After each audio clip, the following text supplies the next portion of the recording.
Hello friends, welcome to the session. तो आज हम इस सेशन के अंदर करने जा रहे हैं सप्लाई अंडर द जीएसटी। तो हम चैप्टर करने जा रहे हैं सप्लाई का, सप्लाई अंडर जीएसटी। ठीक है, एग्जामिनेशन पॉइंट ऑफ व्यू से वेरी वेरी इंपॉर्टेंट। तो देखो, सबसे पहले तो हमें ये समझना पड़ेगा टैक्सेबल इवेंट क्या होता है। टैक्सेबल इवेंट का मतलब क्या होता है? ठीक है, ये वो इवेंट होता है जिसके अराइज हो जाने से, मतलब जिसके अकर हो जाने से टैक्स लग जाता है। सो इवेंट, ये वो इवेंट है जिसकी वजह से टैक्स लग जाता है, which gives rise to levy of tax. Levy of tax, जैसे पहले एक्साइज के अंदर मैन्युफैक्चर होता था, सर्विस टैक्स के अंदर हमारा प्रोविजन ऑफ सर्विस होता था, और वैट के अंदर सेल ऑफ गुड्स होता था। लेकिन मैं कहूँगा जीएसटी के अंदर टैक्सेबल इवेंट क्या है? टैक्सेबल इवेंट जो है जीएसटी के अंदर, फॉर जीएसटी इज व्हाट, क्या है? Is supply. लेकिन सप्लाई किस चीज की? सप्लाई ऑफ गुड्स और सर्विसेज, या दोनों, और बोथ। बट गुड्स में से क्या चीज एक्सक्लूड कर देंगे? Excluding alcoholic liquor, liquor for human consumption. ठीक है, और साथ ही में and 5 petro products as of 9। 5 petro products, ठीक है, जिसमें आपका आ जाता है क्या क्या? पेट्रोल आ जाता है, जिसको हम मोटर स्पिरिट बोलते हैं, मोटर स्पिरिट बोलते हैं।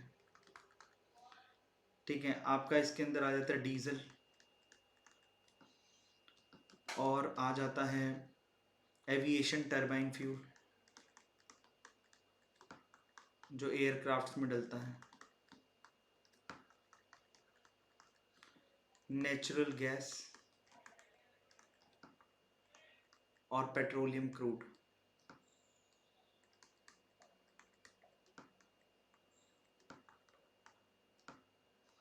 पेट्रोलियम क्रूड, तो ये सारे। अब डियर, यहाँ पर आपको, अब हम पढ़ेंगे क्या? सप्लाई। तो जो सप्लाई की डेफिनेशन है, वो सप्लाई की डेफिनेशन नहीं कहूँगा, सप्लाई का जो स्कोप है वो सेक्शन 7 के अंदर दे रखा है।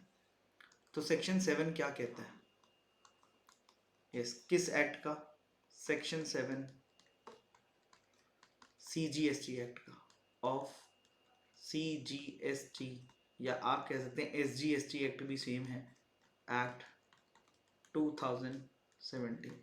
ये क्या बताता है? ये स्कोप ऑफ सप्लाई बताता है। क्या बताता है? Scope of supply. Scope of supply, कि सप्लाई के दायरे में क्या क्या चीज़ें आएंगी, क्या क्या चीज़ें नहीं आएंगी। तो डियर, आपको ध्यान रखना है क्या? कुछ पैरामीटर्स का। ठीक है, तो आप ये पैरामीटर्स बताता है, वो पैरामीटर्स हैं क्या? Yes, parameters for supply. अगर ये चीज़ें पूरी हो गई तो मैं कहूँगा कि हम कहेंगे सप्लाई है जीएसटी के अंदर। क्या है? सप्लाई है जीएसटी के अंदर। पहला क्या है? Supply should be of goods और सर्विसेज। पहला क्या है? सप्लाई होनी चाहिए किसकी? Supply should be of goods, या फिर सर्विसेज, या फिर दोनों की। सप्लाई कंसीडरेशन के लिए होनी चाहिए। Supply should be made for consideration.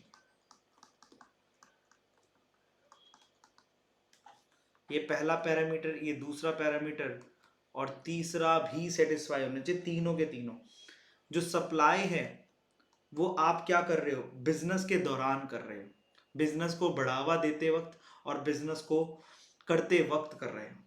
तो should be made in the course or furtherance of business.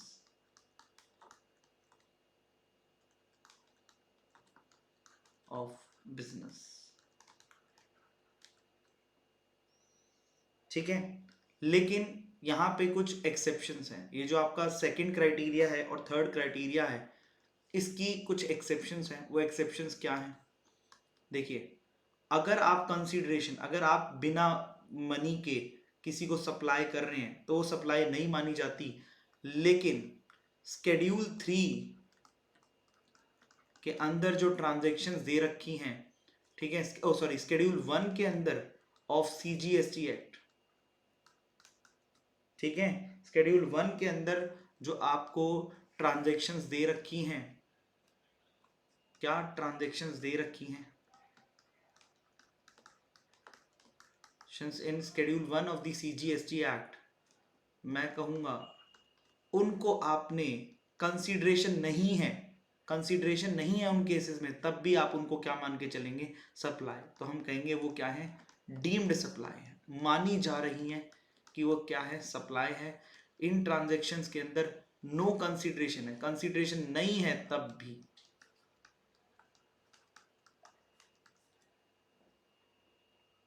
ठीक है, ऐसे ही इन द कोर्स और फर्दरेंस ऑफ बिजनेस की एक एक्सेप्शन है। अगर आप पर्सनल पर्पस के लिए इंपोर्ट कर रहे हो, किस चीज का? सर्विसेज का, पर आप कंसीडरेशन दे रहे हो, तब इसकी एक्सेप्शन है। तो इसकी एक्सेप्शन ये हो गई, एक्सेप्शन कंसीडरेशन की। और इसकी एक्सेप्शन क्या है? इन द कोर्स और फर्दरेंस ऑफ बिजनेस की, कि अगर आप इंपोर्ट कर रहे हो, import of services, only services, goods नहीं, फॉर कंसीडरेशन, तो उसको भी हम क्या मान के चलेंगे? सप्लाई मान के चलेंगे। बात आती है समझ में? यस। चाहे वो आप इन द कोर्स और फर्दरेंस ऑफ बिजनेस कर रहे हो या नहीं, वेदर इन द कोर्स और फर्दरेंस ऑफ बिजनेस और नॉट, ऑफ बिजनेस और नॉट।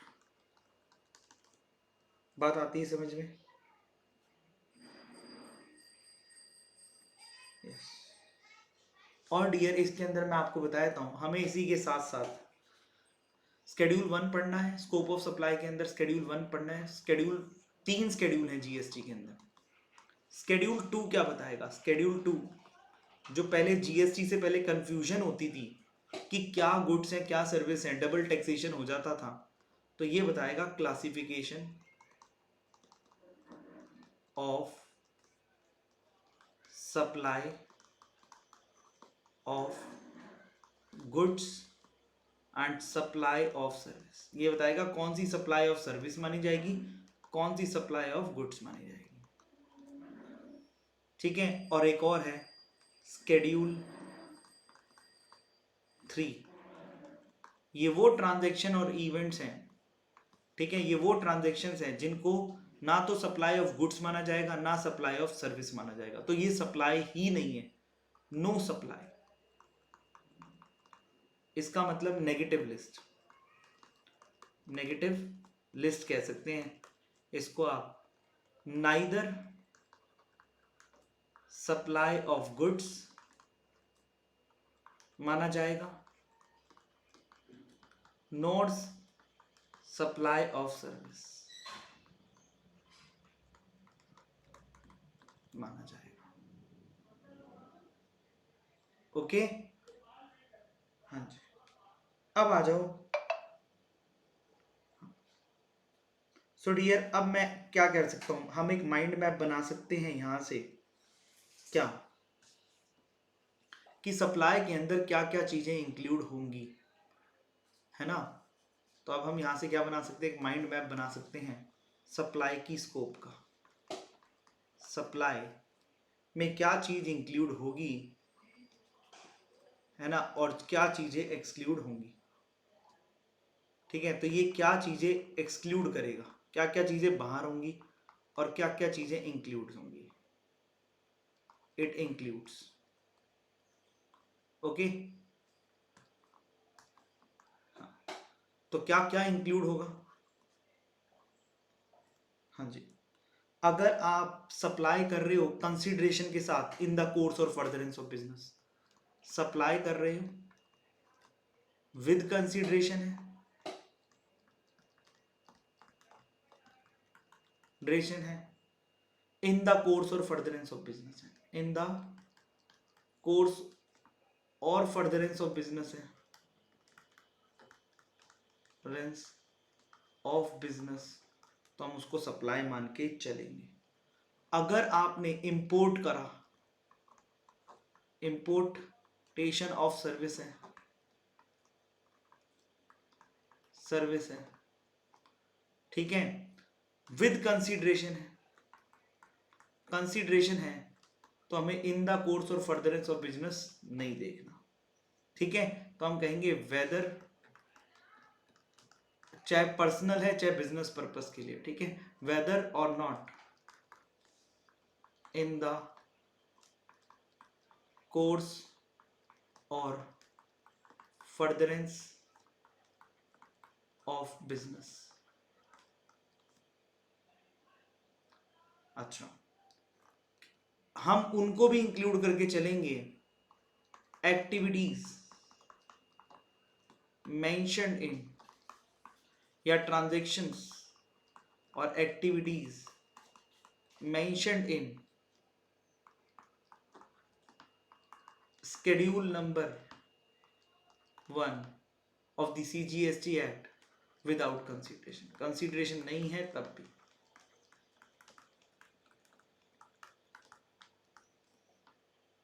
ठीक है। और कुछ चीजें सरकार भी, ठीक है, शेड्यूल 2 के अंदर बताएगी कि इसको हम सप्लाई ऑफ गुड्स मानेंगे, सप्लाई ऑफ सर्विस मानेंगे, तो वो भी सप्लाई मानी जाएंगी। Activities given in schedule 2 to be treated as supply of goods और सप्लाई ऑफ सर्विस। तो जहां क्लासिफिकेशन करके बता रखा है कि ये गुड्स हैं और ये सर्विस है, इसका मतलब शेड्यूल 2 के अंदर जो भी चीजें हैं वो सारी की सारी सप्लाई मानी जाएगी, ठीक है। किसको हम एक्सक्लूड करके चलेंगे, किसको हम एक्सक्लूड करके चलेंगे? Activities mentioned in schedule number 3, schedule number 3, ठीक है। उनको ना तो हम सप्लाई ऑफ गुड्स मानते, ना सप्लाई ऑफ सर्विस मानते। बात आती है समझ में? आगे चल सकते हैं। हाँ जी, हाँ।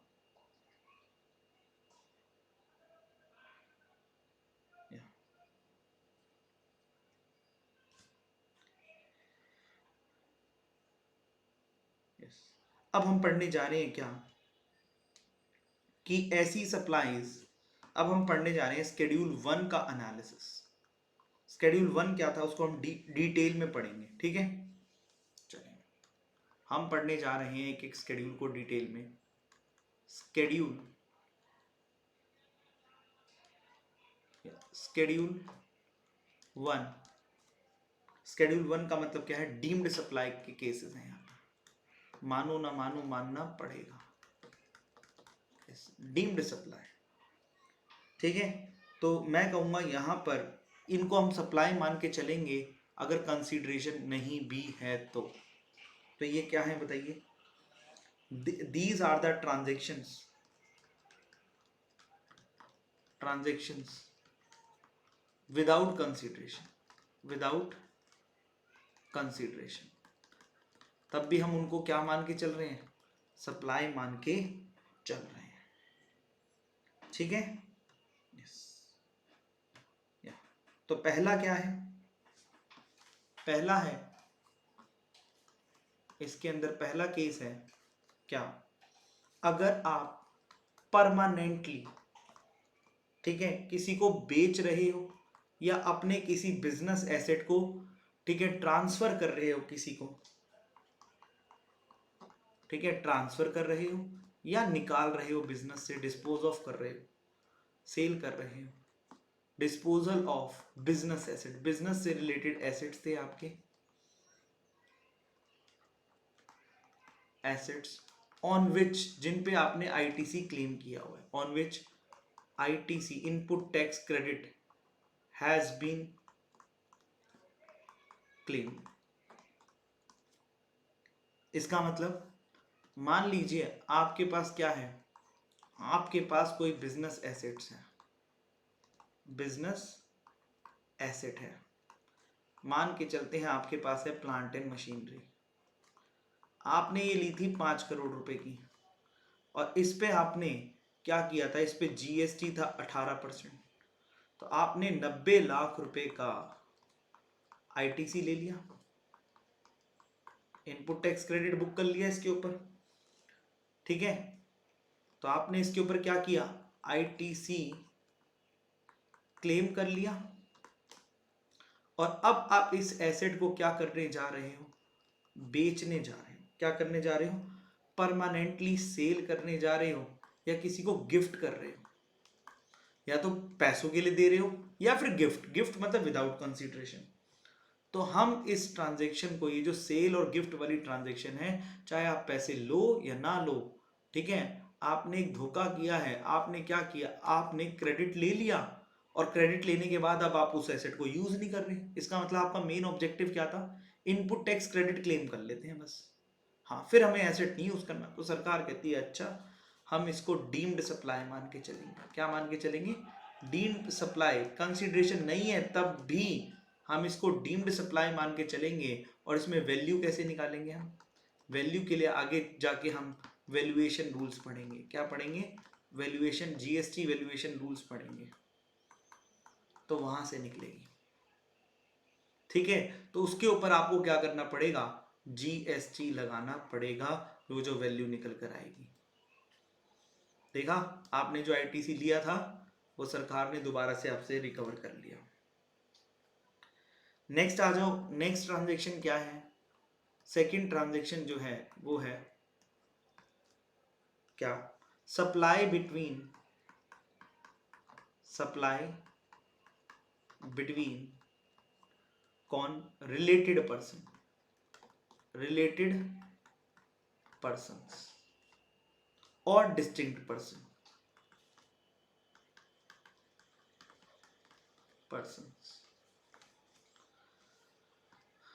अगर सप्लाई हो रही है, ठीक है, किसके बीच में, डिस्टिंक्ट पर्सन क्या होता है, मान लीजिए एक कंपनी है ए बी सी लिमिटेड, ठीक है, इसका हेडक्वार्टर कहां पर है, दिल्ली के अंदर। तो इन्होंने दिल्ली में क्या ले रखा है, दिल्ली जीएसटी, दिल्ली में जीएसटी नंबर ले रखा है, ठीक है। अब यही हेडक्वार्टर की और क्या है, ब्रांचेस है, ब्रांचेस है, ठीक है, ब्रांच 1, ब्रांचेस है, ब्रांच 1, ब्रांच 2, ब्रांच 3। ये है नोएडा में जो कि यूपी में आता है, ये है गुरुग्राम में जो हरियाणा में आता है, और ये है पुणे में जो महाराष्ट्र में आता है। एक ही इंसान की है, एक ही इंसान का बिजनेस, एक ही कंपनी का, एक ही कंपनी की काफी सारे ऑफिसेज हैं, तो इसका जीएसटी नंबर अलग होगा, जीएसटी इसका अलग होगा, स्टेट वाइज रजिस्ट्रेशन लेनी पड़ेगी, इसका जीएसटी अलग होगा, इसका जीएसटी अलग होगा। तो ये आपस में क्या कहलाएंगे, एक नहीं है ये आपस में, जीएसटी में ये सब आपस में अलग अलग कहलाएंगे। अगर मान लो ये आपस में एक दूसरे को सेवाएं प्रोवाइड करेंगे या गुड्स प्रोवाइड करेंगे, सप्लाई करेंगे, तो उसको हम सप्लाई मान के चलेंगे, चाहे ये एक दूसरे से, ठीक है, पैसे लें या ना लें, मनी लें या ना लें, ठीक है। यस, तो डियर अब आपको क्या देखना है, अगर ये सप्लाई, देखो मान लो एक डिस्टिंक्ट पर्सन है, डिस्टिंक्ट पर्सन है, कौन, ब्रांच, एक ब्रांच हमारी कहां पर है, हरियाणा में, हरियाणा वाली branch distinct person 1 distinct person 2 को,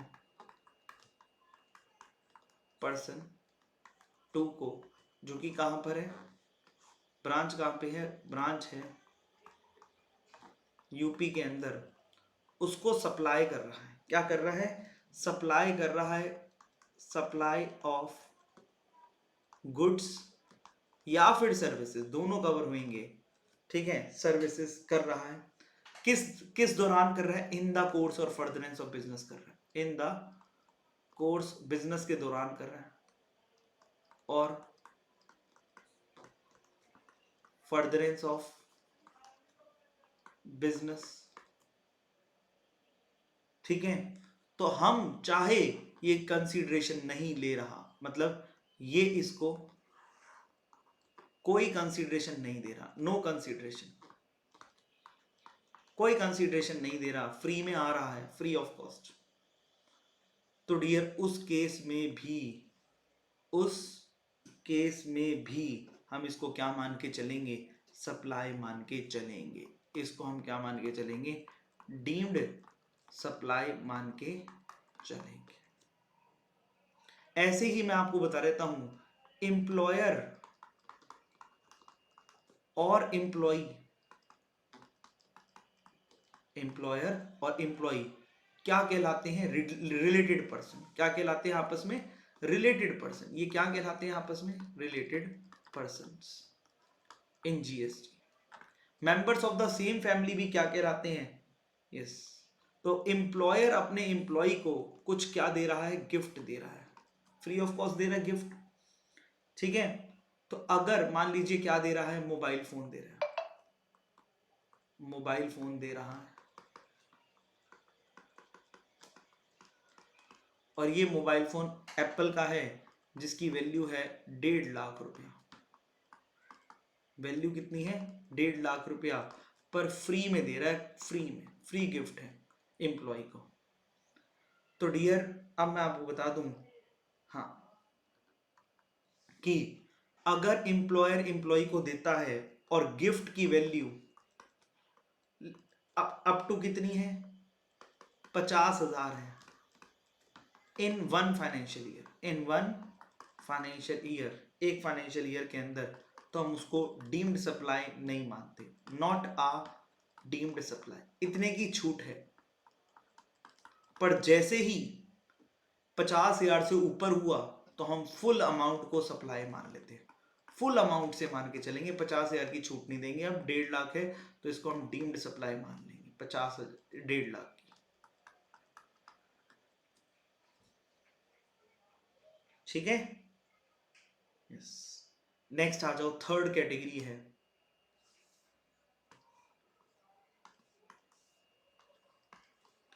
थर्ड कैटेगरी है supply between principal and agent, supply between principal and agent, ठीक है। देखो प्रिंसिपल कौन होता है, जिसके बिहाफ पर कोई इंसान काम करता है, जिसके बिहाफ पर काम किया जा रहा है, उसको हम क्या बोलते हैं, प्रिंसिपल। स्कूल का प्रिंसिपल नहीं है, on whose behalf one person is doing work, on whose behalf supply is made और रिसीव्ड, या तो सप्लाई करी जा रही है या रिसीव की जा रही है, ओके। सो अगर प्रिंसिपल, और एक होता है एजेंट, एजेंट, एजेंट क्या है, हु एक्ट्स और रिप्रेजेंट अनदर पर्सन, रिप्रेजेंट, ये बिहाफ पे काम करता है, प्रिंसिपल के बिहाफ पर काम होता है, और एजेंट उसके बिहाफ पर काम कर रहा होता है, हु एक्ट और represent on behalf of principal, ठीक है। अब क्या हुआ, मान के चलते हैं प्रिंसिपल ने कहा मेरा एक कस्टमर है, मेरा एक क्या है, कस्टमर है, ठीक है।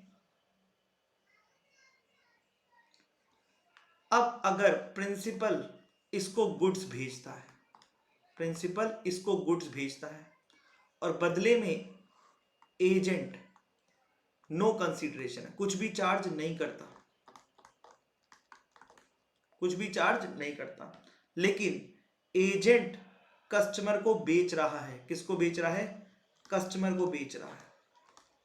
अच्छा, यहां पे एक पॉइंट बहुत ज्यादा इंपॉर्टेंट है, क्या कि आपको देखना है क्या एजेंट अपने नाम पे बिल दे रहा है।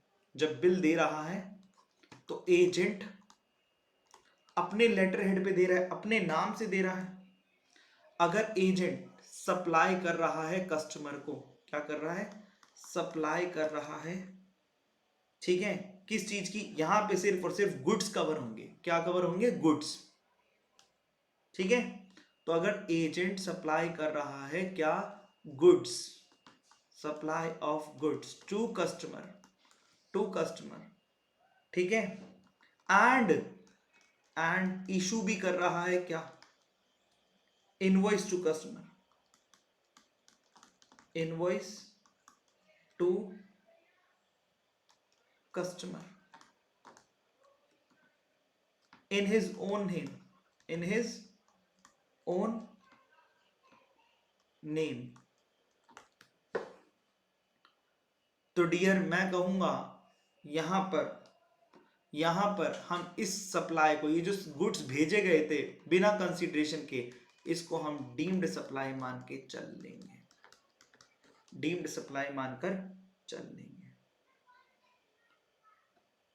ठीक है। ऐसे ही दूसरा केस क्या हो सकता है, यहां तो प्रिंसिपल एजेंट को दे रहा है, ठीक है। अब क्या है, मान लो एक थर्ड पर्सन है, सप्लायर है,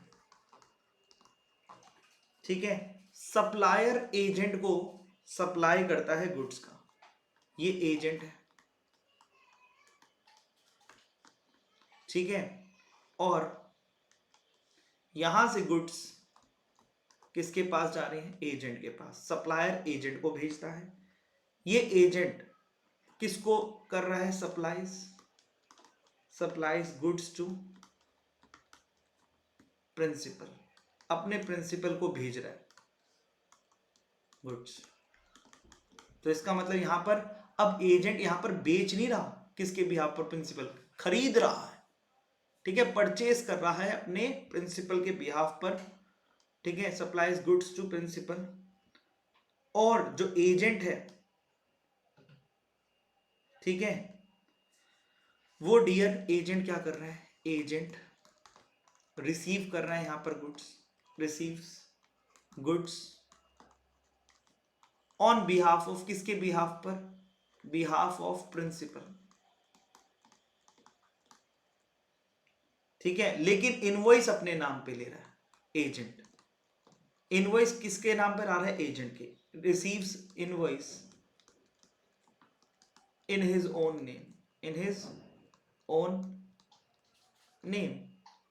तो उस केस के अंदर, ठीक है, ये माना जाएगा कि ये एजेंट इसको जो सप्लाई कर रहा है प्रिंसिपल को, अगर यहां पर कोई कंसीडरेशन नहीं है, नो कंसीडरेशन, तब भी हम इस सप्लाई को क्या मान के चलेंगे, डीम्ड सप्लाई, क्या मान के चलेंगे, डीम्ड सप्लाई मानकर चलेंगे। नेक्स्ट आ जाओ, फोर्थ है क्या, फोर्थ है importation of service, importation of service क्या है, मैं आपको बताता हूं। मान लीजिए एक कंपनी है एक्स लिमिटेड, तो ये क्या है, पर्सन इन इंडिया है ना, पर्सन इन इंडिया है, ठीक है। और इसका एक और ब्रांच है या सब्सिडरी है, सब्सिडरी ऑफ एक्स लिमिटेड, जो कि क्या है, वाई लिमिटेड। ये कहाँ पे है? Out of India. ये है person out of India, out of India. मान लीजिए ये है दुबई में, ठीक है। और दुबई वाली से इसको क्या आ रही है? सर्विस। जो इंडिया में एक्स लिमिटेड है वो अपनी सब्सिडरी से क्या ले रही है? सर्विसेज ले रही है। सप्लाई हो रहा है किस चीज का? सर्विसेज का, सिर्फ सर्विसेज का। और बिजनेस के दौरान, बिजनेस से रिलेटेड है, इन द कोर्स और फर्दरेंस, पर्सनल पर्पस के लिए नहीं है, यस बिजनेस पर्पस के लिए, फर्दरेंस ऑफ बिजनेस। और ये दोनों आपस में क्या कहलाएंगे? अगर ये होल्डिंग है और वो सब्सिडरी है तो ये आपस में जीएसटी के हिसाब से क्या है? रिलेटेड पर्सन है, रिलेटेड पर्सन है। तो डियर मैं कहूंगा ये जो सप्लाई की जा रही है, अगर नो कंसीडरेशन भी है, अगर मान लीजिए वाई लिमिटेड कुछ नहीं चार्ज कर रही, तब भी हम इसको डीम्ड सप्लाई मानकर चलेंगे। तो जितने भी डीम्ड सप्लाई वाले केसेस हैं, ठीक है, उनमें हम क्या मान के चलते हैं? सप्लाई मान के चलते हैं, कंसीडरेशन नहीं होती। और हम वैल्यू कैसे निकालते हैं? सब में वैल्यू निकालेंगे, वैल्यूएशन रूल्स पढ़ेंगे आगे जाकर, वैल्यूएशन रूल्स पढ़ेंगे। यस, ठीक है।